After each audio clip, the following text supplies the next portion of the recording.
Dames et messieurs, bonsoir à toutes et à tous. À la une de l'actualité internationale, ça chauffe entre la Russie et la France. C'est une panique du côté de la France après cette déclaration très rare que la Russie vient de faire.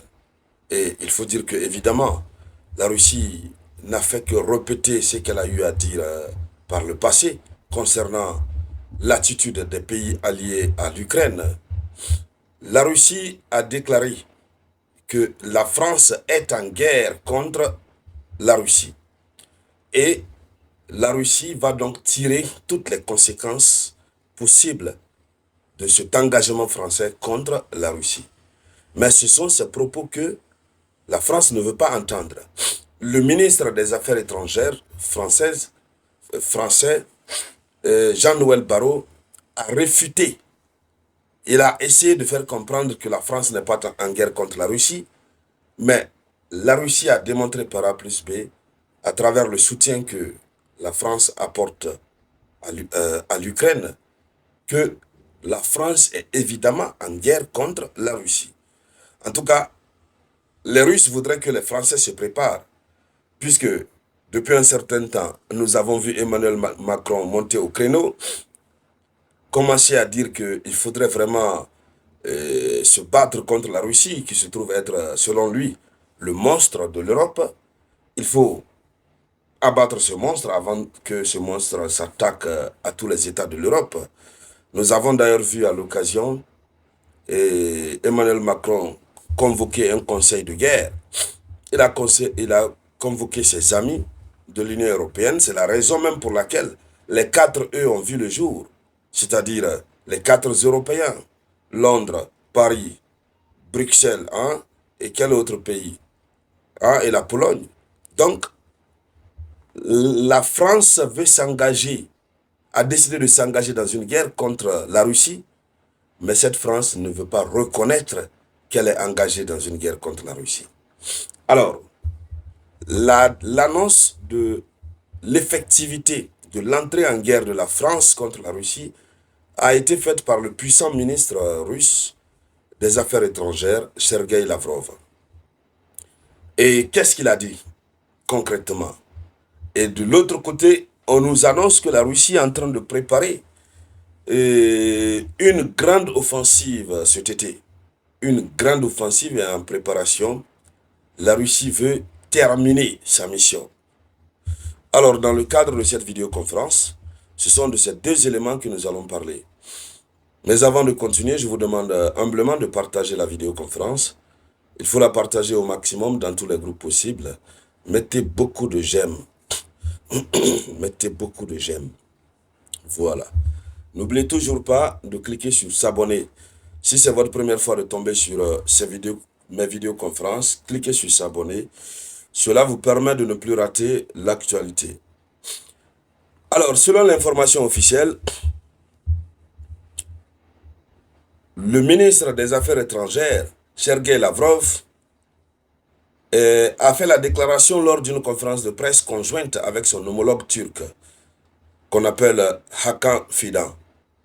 Donc, il a précisé que la France est en guerre contre la Russie, car ces missiles à longue portée sont utilisés par le régime nazi de Kiev pour effectuer des frappes sur le territoire de la Fédération de Russie, et ajoutant que s'il s'agit des frappes, il s'agit principalement des frappes contre des cibles civiles.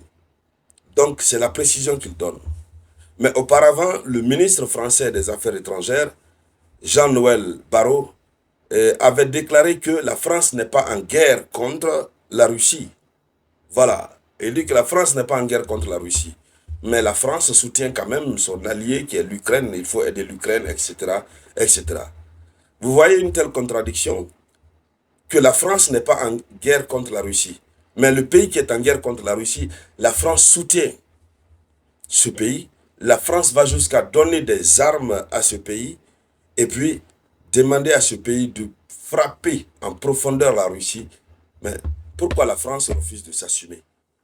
Il faudrait que la France s'assume quand même. Lorsque vous décidez d'entrer en guerre, mais assumez-vous. Il faut vous assumer. Donc le ministre des Affaires étrangères, Sergei Lavrov, il est très clair. Alors, qu'est-ce qu'il dit? Il recommande au ministre des Affaires étrangères français, il lui recommande ceci, il dit ceci. Il dit s'il aime sa patrie et croit représenter les intérêts de la France, il doit appliquer le principe de longue date de tous les politiques français, épris de liberté et de tout le monde en général. Liberté, égalité, fraternité. Voici le message que Sergei Lavrov lui envoie. Bon, on ne sait pas qu'est-ce que ça veut dire concrètement. C'est-à-dire, il dit au ministre des Affaires étrangères françaises, il dit si ce dernier aime vraiment sa patrie et il croit défendre l'intérêt de la France, il n'a qu'à appliquer le principe que tous les politiques français ont toujours appliqué. Liberté, égalité, et puis quoi encore? Liberté, égalité et fraternité. Et donc, selon le chef de la diplomatie russe, ce principe inclut les droits de l'homme que la France brandit à tout va pour toute situation partout dans le monde, à l'exception du conflit en Ukraine. Donc il accuse la France de ne pas respecter même les droits de l'homme. Parce que comme il a dit précédemment, les armes de longue portée que la France et autres pays ont données à l'Ukraine et qui autorisent l'Ukraine à frapper la Russie en profondeur, lorsque l'Ukraine l'utilise, l'Ukraine cible des objectifs civils. Et donc les droits de l'homme ne sont pas respectés. Alors, la Russie voudrait que ces derniers respectent les droits de l'homme s'ils aiment vraiment leur patrie. Alors, s'ils n'aiment pas leur patrie, qu'ils continuent dans cette lancée à encourager la violation des droits humains. Et là, la réaction de la Russie va se faire sentir. Et donc, voici ce que la Russie déclare au sujet de la France. Donc, globalement, la Russie recadre la France pour faire comprendre à la France que si vous pensez que vous n'êtes pas en guerre contre la Russie, vous mentez. Seulement que le conflit n'a pas encore atteint un certain niveau. Mais nous sommes désormais en conflit, puisque vous remplissez toutes les conditions qu'il faut pour être en conflit avec nous. Et vous avez décidé de violer votre propre principe éternel, un principe qui a toujours été utilisé du côté de la France. Alors donc, dames et messieurs, voici ce qui est dit par rapport à la France et la Russie. On va continuer de suivre, on va voir l'autre réaction de la France. Et donc, merci à toutes et à tous, merci de partager cette vidéo au maximum. Je vous reviens donc tout à l'heure avec de nouvelles actualités. C'était la voix de votre unique samouraï.